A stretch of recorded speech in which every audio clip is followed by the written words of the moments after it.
বানপানীৰ স্থায়ী সমাধান উলিয়াব নোৱাৰিলে অসম নিশ্চিহ্ন হ'ব। গুৱাহাটী 21 আগষ্ট। এইটো সঁচা যে 1950 চনৰ বৰভূমিকম্পে বহু ঠাইত অসমৰ নদীসমূহৰ চৰিত্ৰ আৰু গতি পৰিৱৰ্তন কৰি দিছিল। ব্ৰহ্মপুত্ৰৰ বুকু বাম হৈ গৈছিল। তাৰ পিছতে বানপানী নিয়ন্ত্ৰণ কৰিবলৈ নদীত মথাউৰি দিয়াৰ ব্যৱস্থা কৰা হৈছিল। সেই সিদ্ধান্ত কিমান বিজ্ঞানসন্মত আছিল সেইলৈ এতিয়াও বহুতেই প্ৰশ্ন কৰে। আগতেও অসমত প্ৰতি বছৰে বানপানী হৈছিল, কিন্তু সেই বানপানীয়ে কেতিয়াও আজিৰ দৰে বিভীষিকাৰ সৃষ্টি কৰা নাছিল। বানপানী আহি মাটিৰ উপৰিভাগত পাতল পলস পেলাই পথাৰ সাৰুৱা কৰি থৈ গৈছিল। তেতিয়াই খাল বিল নৈত মাছ কাছ ভৰি পৰিছিল, যিয়ে মানুহক বছৰটোৰ পুষ্টিৰ যোগান ধৰিছিল। কিন্তু এতিয়া দুটা কথাই বানপানীৰ সমস্যাটো দিনক দিনে অধিক জটিল কৰি তুলিছে। সেই সমস্যা দুটা হৈছে জলবায়ু পৰিৱৰ্তন আৰু উন্নয়নৰ আৰ্হি। ইয়াৰ এটা আনটোৰ লগত সম্পৰ্কিত। দেখাত জলবায়ু পৰিৱৰ্তন এটা প্ৰাকৃতিক পৰিঘটনা, কিন্তু মানৱ সৃষ্ট কাৰকে ইয়াক তীব্ৰতৰ কৰিবও পাৰে আৰু কিছু পৰিমাণে ইয়াৰ প্ৰভাৱ প্ৰশমিত কৰিবও পাৰে। জলবায়ু পৰিৱৰ্তন আৰু গ্ৰীণহাউচ গেছৰ দ্বাৰা সৃষ্টি হোৱা উষ্ণতা নিয়ন্ত্ৰণৰ বাবে বিশ্বজুৰি লোৱা পদক্ষেপসমূহ হ'ল মূলতঃ ৰাষ্ট্ৰসংঘৰ জলবায়ু পৰিৱৰ্তন সম্পৰ্কীয় ফ্ৰেমৱৰ্ক কনভেনশ্যন, কিয়োটো প্ৰট'কল আৰু বিশেষভাৱে পেৰিছ চুক্তি 2015 চনৰ সিদ্ধান্তসমূহ। এইখিনিতে আমি উল্লেখ কৰা উচিত হ'ব যে শেহতীয়া এক বৈজ্ঞানিক অধ্যয়নে দেখুৱাইছে যে জলবায়ু পৰিৱৰ্তনৰ দ্বাৰা ভাৰতৰ আটাইতকৈ বেছি প্ৰভাৱিত আৰু আক্ৰান্ত অঞ্চলটো হ'ল উত্তৰ পূৰ্বাঞ্চলৰ 8খন ৰাজ্য: অৰুণাচল প্ৰদেশ, অসম, মণিপুৰ, মেঘালয়, মিজোৰাম, নাগালেণ্ড, ছিকিম আৰু ত্ৰিপুৰা। তাৰ অন্যতম কাৰক হৈছে হঠাৎ হোৱা বানপানী। আজি এমাহ আগতে সেইটোৱে আমি প্ৰত্যক্ষ কৰিছিলোঁ উজনিৰ শিৱসাগৰ, চৰাইদেউ আৰু যোৰহাট জিলাত হোৱা বানপানী। অসমৰ উত্তৰ পূব আৰু দক্ষিণ দিশ আগুৰি আছে ক্ৰমান্বয়ে অৰুণাচল প্ৰদেশ, নাগালেণ্ড আৰু মেঘালয়। অসমলৈ বৈ অহা প্ৰায়বোৰ নদীৰ উৎস হ'ল এই ৰাজ্যসমূহৰ পৰ্বতমালা। গতিকে এই অঞ্চলসমূহৰ নিৰ্মাণ কাৰ্য বা খননে পৰ্বতৰ পৰা বাগৰি অহা নদীৰ পানীৰ সোঁত প্ৰভাৱিত কৰাটো তেনেই স্বাভাৱিক। উজনিত সেইটোৱে হৈছে। নামনিত ভৈয়ামতো আমি প্ৰকৃতিৰ বহনক্ষম ক্ষমতা বিবেচনা কৰি নিৰ্মাণ কাৰ্য চলোৱা নাই। অৰুণাচলত অজস্ৰ নদীবান্ধ, বাকী সকলো ফালে শিল, বালি আৰু কয়লা খনন, উন্নয়নৰ নামত কত ডাঙৰ ডাঙৰ প্ৰকল্প, সকলো ফালে ওখ ওখ আহল বহল ৰাস্তা। আগতে ৰেল নোযোৱা ঠাইলৈ ৰেল লাইন। আজি কেইবছৰমান আগতে 2023 চনত হাফলঙত কি হৈছিল আমি এতিয়াও পাহৰি যোৱা নাই। উন্নয়নৰ প্ৰতিবন্ধকতাৰ বাবে যদি মাটিৰ উপৰিভাগেৰে স্বাভাৱিক প্ৰক্ৰিয়াৰে পানী বাগৰি আহিব নোৱাৰে, তেন্তে এনে বিভীষিকাৰ সৃষ্টি নহৈ কি হ'ব? স্বাভাৱিক প্ৰক্ৰিয়া মানে হৈছে মাটিৰ উপৰিভাগৰ গছ গছনি, হাবি বননি, অ'ত ত'ত থকা খাল বিল, নৈ নিজৰা, তাৰ মাজেৰে পানী বৈ অহা প্ৰক্ৰিয়াটো তীব্ৰতা প্ৰশমিত হয় আৰু বাগৰি অহা পানীয়ে সময় লয়। তাৰ সলনি যদি ক'ৰবাত আবদ্ধ হৈ থকা পানী হঠাৎ পাৰ ভাঙি আৱৰণহীন কেঁচা মাটিৰ ওপৰেৰে বৈ আহে, পৰিস্থিতি ভয়াৱহ হ'বই। আমি মনত ৰখা দৰকাৰ যে কাজিৰঙা ইক' চেঞ্চিটিভ জ'নৰ সমস্যাটো ইতিমধ্যে আলোচনা কৰা সমস্যাসমূহৰ পৰা পৃথক নহয়। বিল, প্লাৱনভূমি আৰু অৰণ্য সংৰক্ষণৰ ওপৰত গুৰুত্ব নিদিলে অসমে ভয়াৱহ সমস্যাৰ সন্মুখীন হ'ব। কাজিৰঙাৰ ইক' চেঞ্চিটিভ জ'ন হ্ৰাস কৰিলে তাৰ দ্বাৰা আটাইতকৈ বেছি ক্ষতিগ্ৰস্ত হ'ব তাৰ প্ৰাকৃতিক পৰিৱেশ আৰু জীৱ বৈচিত্ৰ্য। তেলেংগানাত IT পাৰ্ক নিৰ্মাণৰ বাবে 2025 চনৰ মাৰ্চ মাহত হায়দৰাবাদ বিশ্ববিদ্যালয়ৰ গাতে লাগি থকা কাঞ্চা গাছিৱালীৰ প্ৰায় 400 একৰ সেউজীয়া ভূমিত নিশা বুলডোজাৰ চলাই গছ গছনি ধ্বংস কৰাৰ সময়ত হাবিৰ জীৱ জন্তুবোৰে কেনেদৰে প্ৰতিক্ৰিয়া প্ৰকাশ কৰিছিল তাৰ গাৰ নোম শিয়ৰি উঠা দৃশ্য আমাৰ আজিও মনত আছে।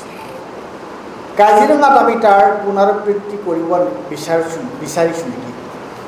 কিন্তু ইক' চেঞ্চিটিভ জ'নৰ অজুহাতত তাত থকা মানুহৰ স্বাভাৱিক জীৱন যাত্ৰা যাতে ব্যাহত নহয় তাৰ প্ৰতিও প্ৰশাসন মনোযোগী হ'ব লাগিব। কিন্তু কোনো পৰিস্থিতিতে আমি ইক' চেঞ্চিটিভ জ'নৰ হ্ৰাসকৰণ সমৰ্থন নকৰোঁ। আমি ভাবোঁ জলবায়ু পৰিৱৰ্তনৰ ভয়াৱহতাৰ পৰিপ্ৰেক্ষিতত অসমৰ সকলো সমস্যাৰ এতিয়া কেন্দ্ৰবিন্দু হৈ পৰিছে পৰিৱেশ সমস্যা। বানপানীৰ সমস্যাটো যে পৰিৱেশ আৰু উন্নয়ন আৰ্হিৰ লগত জড়িত তাত কোনো সন্দেহ নাই। সেয়ে আমি অতি সোনকালে পৰিৱেশবিদ, বন বিশেষজ্ঞ, অভিযন্তা, নদী বিশেষজ্ঞ, ভূতত্ত্ববিদ, ইতিহাসবিদ, সমাজ বিজ্ঞানী, ক্ষতিগ্ৰস্ত অঞ্চলৰ ৰাইজ, এক্টিভিষ্ট আৰু বিষয়টোৰ লগত জড়িত সকলো অংশৰ প্ৰতিনিধিক লৈ এখন অভিৱৰ্তনৰ আয়োজন কৰাৰ পৰিকল্পনা কৰিছোঁ। অভিৱৰ্তনত এই বিষয়টোৰ সকলো দিশ অনুসন্ধান আৰু অধ্যয়ন কৰি তাৰ প্ৰতিকাৰৰ বাবে পৰামৰ্শ প্ৰস্তুত কৰিবলৈ এখন কমিটি গঠন কৰা হ'ব। আমি ভাবোঁ পৰিৱেশৰ সমস্যাটো এতিয়া অসম ভূখণ্ডৰ অস্তিত্বৰ লগত জড়িত হৈ পৰিছে। এটি অসম নাগৰিক সন্মিলনৰ হৈ হীৰেণ গোহাঁই, হৰে কৃষ্ণ ডেকা, অজিত কুমাৰ ভূঞা, পৰেশ মালাকাৰ, শান্তনু বৰঠাকুৰ আৰু আব্দুল মান্নান। আপোনালোকে সকলোৱে গম পাইছে যে এইবাৰ শিৱসাগৰকে ধৰি 3খন জিলাত উজনি অসমৰ যি বানপানী হ'ল এইটো এটা নোহোৱা নপজা ঘটনা। আমি আমাৰ জীৱনকালততো এনেকুৱা বানপানী কেতিয়াও দেখাই নাছিলোঁ। সেই অঞ্চলত বানপানীৰ কথা শুনাই নাছিলোঁ। আমাৰ দেউতাহঁতে বা আমাৰ খুড়াহঁতে যি 90 বছৰ, 96 বছৰ, 100 বছৰ অতিক্ৰম কৰিছে তেওঁলোকেও এনেকুৱা বানপানীৰ কথা শুনি আছে। এইটো এটা অত্যন্ত সাংঘাতিক ধৰণৰ ঘটনা ঘটিছে যিটোৱে সমগ্ৰ জনজীৱন শেষ কৰি পেলাইছে এই 3খন জিলাত।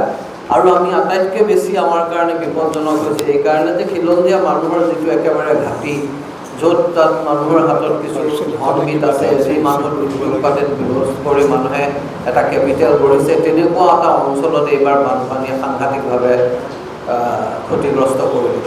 কিন্তু এই কথাটো আমি সকলোৱে গম পাইছোঁ, যে আপোনালোকেও গম পাইছে, আপোনালোকৰ বাতৰি কাকতৰ প্ৰকাশ কৰি আছে যে এইটো এটা কেৱল প্ৰাকৃতিক পৰিঘটনা নহয়, ইয়াত এটা মানে মানুহৰ হাত আছে। আৰু কি মানুহৰ কেনেকুৱা ধৰণৰ হাত আছে আপোনালোকে সেইটো সকলোৱে আপোনালোকৰ বাতৰি সংবাদ মাধ্যমৰ মাজেৰে মানুহে গম পাইছে। কি ধৰণে আপোনাৰ গোটেই দিশৰ নদীৰ পাৰত, যিখন নদী এখন অত্যন্ত শান্ত নদী বুলি আজি ইমান দিনে আমি গম পাই আহিছিলোঁ, তাক বলিয়া কৰি পেলালে। যে যি ধৰণে তাত খনন চলি কয়লা, বালি, শিল অবৈধ, আমি কথাটো মনত ৰাখিব লাগিব যে অবৈধ যি ধৰণৰ খনন চলিল, সেইটোৱে আজিৰ এই পৰিস্থিতিটোৰ ভয়াৱহতাটো ইমান বেছি কৰি পেলালে, এই কথাটো নিশ্চিত। আৰু সেইকাৰণে এই মুহূৰ্তত আমাৰ কাৰণে আটাইতকৈ গুৰুত্বপূৰ্ণ কথাটো হৈছে, আৰু আমি চৰকাৰৰ পৰা যিটো কথা আটাইতকৈ বেছিকৈ জানিব খুজিছোঁ, সেই কথাটোৱে হ'ল যে কি কাৰণে এই ঘটনাটো ঘটিল। প্ৰথম প্ৰশ্ন যে কি কাৰণে ঘটনাটো ঘটিল আৰু ইয়াৰ বাবে দায়ী কোন, তাৰ উত্তৰ আমাক লাগে। দ্বিতীয় কথাটো হ'ল যে এই যে ঘটনা, এনেকুৱা ঘটনাৰ পুনৰাবৃত্তি নহ'ব, সেই কথাটোৰ নিশ্চয়তা কেনেকৈ তেওঁলোকে প্ৰদান কৰিব। অৰ্থাৎ এই ঘটনাটো কাইলৈ প্ৰতি বছৰে হৈ থকা ঘটনা হ'ব পাৰে, গতিকে সেইটো অহাটো বন্ধ কৰিবলৈ কি পদক্ষেপ চৰকাৰে লৈছে সেই কথাটো ৰাইজক জনোৱাটো প্ৰয়োজন। আৰু 3 নম্বৰ আটাইতকৈ গুৰুত্বপূৰ্ণ কথাটো হ'ল যে এই অঞ্চলটোৰ অৰ্থনীতিৰ পুনৰ নিৰ্মাণৰ কাৰণে চৰকাৰে কি ব্যৱস্থা গ্ৰহণ কৰিছে। আজি আপোনালোকে জানে যে এমাহ 1.5 মাহ অতিক্ৰম কৰিব এতিয়া, যে তেওঁলোকে 15,000 টকা, 20,000 টকা, 25,000 টকা দিয়ে তেওঁলোকৰ দায়িত্ব এতিয়ালৈকে সিমানখিনিয়ে কৰিছে। আৰু সেইটোৰ দ্বাৰা এই অৰ্থনীতিটো পুনৰ নিৰ্মাণ হ'ব বুলি আশা কৰাটো নাযায়। পথাৰৰ পিছত পথাৰ আপোনাৰ পুত গৈছে, আপোনাৰ দোকান পোহাৰ উচন গৈছে, মানুহৰ ঘৰ বাৰী উচন গৈছে। সেই অৰ্থনীতিটোক পুনৰ জীৱন দিবৰ কাৰণে এটা পৰিকল্পনা লাগিব, আৰু যিটোৰ কাৰণে কেৱল চৰকাৰৰ মন্ত্ৰী আৰু বিশেষ ব্যুৰ'ক্ৰেট আমোলাৰ ওপৰত আমাৰ বিশ্বাস নাই। আমাক লাগে এনেকুৱা এটা এক্সপাৰ্ট কমিটি তেওঁলোকে গঠন কৰিব লাগে, যিটোৱে অসমৰ সকলো মানুহক আস্থাত লৈ এনেকুৱা এটা প্ৰতিবেদন দাখিল কৰে, যিখন প্ৰতিবেদন দাখিল কৰিলে সেইখনৰ ভিত্তিত আগন্তুক দিনবিলাকত এটা পৰিকল্পনা চৰকাৰে কৰিব পাৰে। সেইটো ভাবোঁতে জৰুৰী। আৰু আমি দেখি আছোঁ যে আজি পৰ্যন্ত কিন্তু চৰকাৰে যি ধৰণৰ সক্ৰিয়তা প্ৰদৰ্শন কৰিব লাগিছিল সেই ধৰণৰ সক্ৰিয়তা প্ৰদৰ্শন কৰা নাই। আনকি আপোনাৰ অসমৰ মানুহে যদি উপজাচি গৈ মাউখে অতিয়ে মানুহক সহায় নকৰিলেহেঁতেন, বিপৰ্যস্ত মানুহক চৰকাৰৰ ভৰসাত থাকিব লাগিলহেঁতেন, তেতিয়াহ'লে কিমান মানুহ মৰি আপোনাৰ শেষ হ'লহেঁতেন তাৰ কোনো হিচাপ নহ'লহেঁতেন। গতিকে সেইকাৰণে আমি ভাবোঁ যে চৰকাৰ যিহেতুকে বিফল হৈছে, সেইকাৰণে আমি আজি নাগৰিক সন্মিলনে এই অভিৱৰ্তনৰ জৰিয়তে তেনেকুৱা এখন সমিতি গঠনৰ পৰিকল্পনা কৰিছোঁ। সেই কথা ইতিমধ্যে আপোনাৰ উল্লেখ কৰা হৈছে। সেয়েহে আমি চৰকাৰক এতিয়া আহ্বান জনাইছোঁ, চৰকাৰৰ প্ৰতি আমাৰ আহ্বানেই নহয় দাবী অসমৰ ৰাইজৰ হৈ যে এই তিনিটা কথা আমি ইতিমধ্যে ক'লোঁ, এই তিনিটা কথাৰ ক্ষেত্ৰত তেওঁলোকে তেওঁলোকৰ স্পষ্ট মত ৰাইজৰ আগত দাঙি ধৰিব লাগে। এইখিনিয়ে আমাৰ মোৰ ক'বলগীয়া। আমি সেউজ ন্যায়াধিকৰণত গোচৰ তৰাৰ কথাবোৰ চিন্তা কৰিছোঁ, সেইটো কথা আমি আলোচনা কৰিছোঁ। কিন্তু এই যে স্থানীয় মানুহৰ যি সুবিধা অসুবিধাৰ যিটো প্ৰশ্ন, সেই সন্দৰ্ভত মই বৰঠাকুৰ ডাঙৰীয়াই ব্যৱহাৰ কৰিম।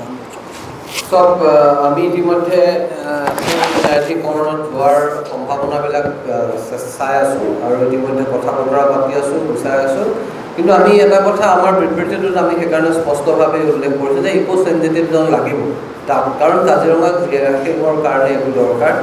আজি চৰকাৰে যিটো কাম কৰিছে ইক' চেনচিটিভ জন হ্ৰাস কৰাৰ মূলতে সাধাৰণ মানুহৰ সুবিধাৰ কাৰণে কৰা নাই। তাত যাতে তেওঁলোকে ডাঙৰ ডাঙৰ প্ৰকল্প বনাব পাৰে, মাটিৰ পৰা মানুহক উচ্ছেদ কৰি হায়াতৰ নিচিনা হোটেল বনাব পাৰে, তাৰ কাৰণে তেওঁলোকে ইক' চেনচিটিভ জনৰ পৰিসীমা আপোনাৰ হ্ৰাস কৰিছে। গতিকে সেইকাৰণে আমি আমাৰ বিবৃতিটোত উল্লেখ কৰিছোঁ যে সাধাৰণ মানুহৰ জনজীৱনৰ ক্ষতি নোহোৱাকৈ, সাধাৰণ মানুহেতো আৰু আপোনাৰ 5 তাৰকা হোটেল বনাবলৈ নাযায়, সাধাৰণ মানুহে ঘৰ বনাব, সাধাৰণভাৱে ঘৰ এটা কৰি ৰাখিব, সেইবিলাকত যাতে অসুবিধা নোহোৱাকৈ ইক' চেনচিটিভ জনটো ৰাখে, তাৰ কাৰণে আমি কথাটো কৈছোঁ। কিন্তু চৰকাৰে যিটো কাম কৰিছে সেইটোৰ উদ্দেশ্যটো হ'ল বৃহৎ কৰ্পৰেট গোষ্ঠীৰ হাতত এই আপোনাৰ কাজিৰঙাৰ মাটি গোটাই দিয়া, মন্ত্ৰী MLA নগৰ হোটেল বনাবলৈ দিয়াটো উদ্দেশ্য। কাজিৰঙাৰ সীমাত কাৰ্বি আংলঙত যি খনন চলি আছে সেইবিলাকৰ মানে পথ মোকলাই দিয়াটো তেওঁলোকৰ উদ্দেশ্য। সেইটোৰ আমি বিৰোধিতা কৰিছোঁ। সেইকাৰণে আমাৰ দাবীটোৱে হ'ল, আমাৰ আহ্বানটোৱে হ'ল যে সাধাৰণ জনজীৱনৰ ক্ষতি নোহোৱাকৈ ইয়াত আপোনাৰ যিটো ইক' চেনচিটিভ জন তেওঁলোকে কৰিব খুজিছে, সেই ইক' চেনচিটিভটো 10 কিলোমিটাৰৰ ভিতৰত যিটো আগতে আছিল সেইমতে থকাটো উচিত বুলি আমি ভাবোঁ। আৰু এটা কথা মই এইখিনিতে কওঁ যে আচলতে শান্তনুও চাগে এই ক্ষেত্ৰত মোৰ লগত একমত হ'ব। সেইটো হৈছে যে আপোনাৰ এটা বৰ দীঘলীয়া ইতিহাস আছে। এই যে যেতিয়াই হাবি বনৰ লগত আমাৰ কলনিয়েল সময়ত ব্ৰিটিছে কিয় এই হাবি বনবোৰ সংৰক্ষিত অঞ্চল কৰিছিল তাৰ এটা ইতিহাস আছে।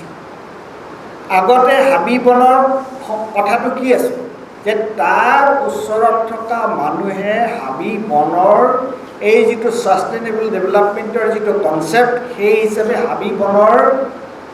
হাবি বনৰ লগত ওচৰ চুবুৰীয়া মানুহৰ এটা এৰাব নোৱাৰা সম্পৰ্ক আছিল। আৰু এতিয়া তেওঁলোকে ইয়াত এই কথাটো মই বিস্তৃতভাৱে আলোচনা কৰিবলৈ নাযাওঁ। এতিয়া তেওঁলোকে কি হৈছে যে এই সংৰক্ষিত অঞ্চল বা এই ধৰণৰ যিবোৰ কথা বিভিন্ন আইন কৰি ওচৰ চুবুৰীয়া তাৰ যিবোৰ মানুহ তেওঁলোকক তাৰ পৰা সম্পূৰ্ণৰূপে বিচ্ছিন্ন কৰিব বিচাৰিছে এফালে, আৰু অন্যফালে তেওঁলোকে কি কৰিছে যে হাবি বনৰ তাত যিটো বনজ সম্পদ, তাৰ খনিজ সম্পদ তাত নিহিত থকা সেইবোৰ এই যিবোৰ ডাঙৰ ডাঙৰ কোম্পানী আছে তেওঁলোকৰ লগত তেওঁলোকক দিয়াৰ ব্যৱস্থা কৰিছে। গতিকে এই কথাটো কিন্তু শান্তনু ইতিমধ্যে কৈছে এই কথাটো, গতিকে এইটো এটা অত্যন্ত গুৰুত্বপূৰ্ণ কথা। আজি তাত কাজিৰঙাৰ মাজত ক'ৰবাত এটা খাল আছে, ক'ৰবাত এখন পিটনি আছে, তাত ওচৰ চুবুৰীয়া মানুহে তাত যদি মাছ মাৰিবলৈ যায় তাত বাধা দিয়া প্ৰশ্নটো কিয়?